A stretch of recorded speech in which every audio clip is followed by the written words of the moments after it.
పాండవులు వనవాసంలో ఉన్న రోజులలో అరణ్యంలో లోతైన ప్రాంతంలో ఒక చిన్న రాజ్యం ఉంది. దాని పేరు అరిగోపురి రాజ్యం. అది బయట చూడటానికి మామూలు రాజ్యంగా ఉన్నా కనిపించినా అందులో ఒక భయంకర రహస్య శాపం దాగి ఉంది. ఈ శాపం కారణంగా ఆ రాజ్యం ప్రజలు ఆకాశంలో వినిపించేటువంటి ఒక వింత శబ్దానికి బలైపోతూ ఉండేవారు. ఆ శబ్దం పేరు నిశీధనాదం. రాత్రి నిశ్శబ్దంలో ఎవరైనా ఆ శబ్దం విన్నా, ఆ నాదం వింటే మరుసటి రోజు పగలు ఆ వ్యక్తి శరీరం రాతిగా మారిపోతుంది. ఒకరోజు భీముడు వేటకు వెళ్ళి అనుకోకుండా అరిగోపురికి రాజ్యంలోకి వెళ్తాడు. అక్కడ గ్రామం మొత్తం నిశ్శబ్దంగా ఉంటుంది. రోడ్లపై మనుషులు రాతి రూపంగా కనిపిస్తారు. వారిని చూసి భీముడు ఆశ్చర్యపోతాడు. ఇది ఏ మాయ అని గట్టిగా మాట్లాడతాడు. అప్పుడే ఒక ఇంట్లో ఒక మూల దాక్కుని ఉన్న ఒక ముసలాయన బయటకు వచ్చి భీముడిని జరిగింది చెబుతాడు. ఈ రాజ్యంలోని రాజు అరిగోపురి దేవతల ఆజ్ఞను ఉల్లంఘించాడని, అందుకే ఈ రాజ్యానికి ఇలాంటి శాపం వచ్చిందని చెబుతాడు. ఆకాశం నుండి వచ్చేటువంటి ఆ శబ్దాన్ని ఎవరు ప్రతిఘటించలేరని చెబుతాడు. ఇంతలోనే రాత్రి రానే వస్తుంది.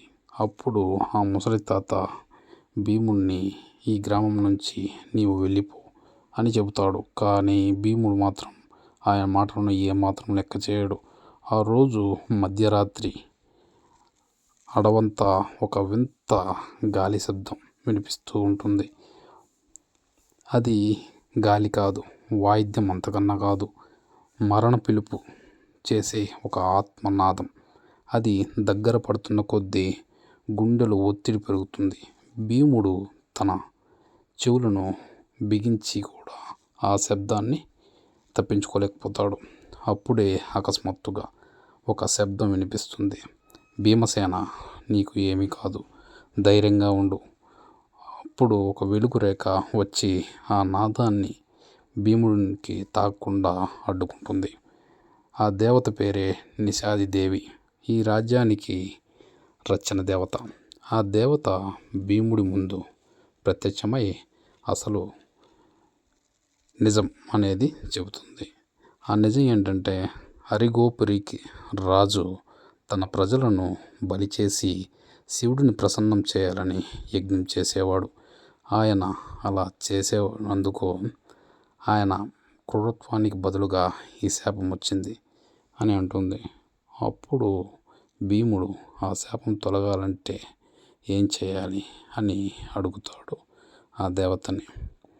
అప్పుడు ఆ దేవత, ఈ శాపం తొలగాలంటే ధైర్యం, బలం, న్యాయం కలిగిన వాడటువంటి నీ వలనే అవుతుంది, ఈ శాపం పోతుంది అని చెబుతుంది. అప్పుడు భీముడు ఆ దేవతకు నమస్కరించి, నేనేమి చేయాలో మార్గం చెప్పండి అని అడుగుతాడు. ఏమీ లేదు భీమా, ఆ రాజు ప్రాణం శాపానికి బీజం. అతడిని రక్షిస్తే శాపం కొనసాగుతుంది, అతడిని శిక్షిస్తే శాపం చెదిరిపోతుంది అని అంటుంది. అప్పుడు ఆ రాజు ఎక్కడున్నాడు అని దేవతను అడుగుతాడు భీముడు. ఆ దేవత రాజు ఉండే స్థావరాన్ని చూపిస్తుంది.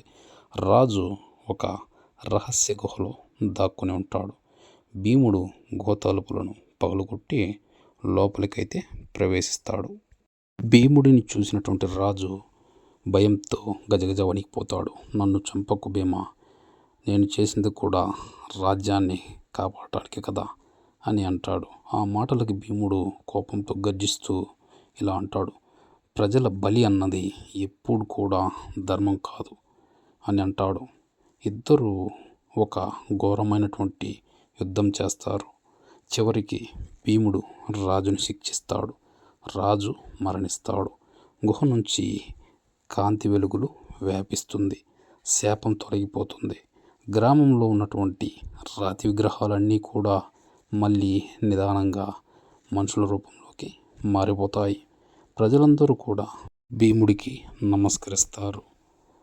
అప్పుడే ఆ నిశిరి దేవత మళ్ళీ ప్రత్యక్షమై భీముడిని ఆశీర్వదిస్తుంది. భీముడు కూడా చిరునవ్వుతో తిరిగి పాండవుల శిబిరానికి వెళ్ళిపోతాడు.